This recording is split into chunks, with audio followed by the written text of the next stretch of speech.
Hello friends, இன்றைக்கி நம்ம பப்பாளி மில்க் ஷேக் தான் பார்க்க போகிறோம். இப்போலாம் சில்ட்ரன்ஸ் பப்பாயாவை சின்ன சின்ன பீசஸாக கட் பண்ணி கொடுத்தா சாப்பிட மாட்டேன்றாங்க. ஆனால் பப்பாளியோட பெனிஃபிட்ஸ் நிறையவே இருக்குது. அதிகமான இம்யூனிட்டி பவரும் இருக்குது.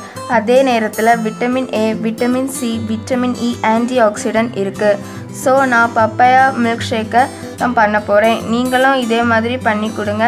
சில்ட்ரன்ஸ் விரும்பி குடிப்பாங்க. ஓகே ஃப்ரெண்ட்ஸ், இனி பப்பாளி மில்க் ஷேக் செய்ய ஆரம்பிச்சிடலாம்.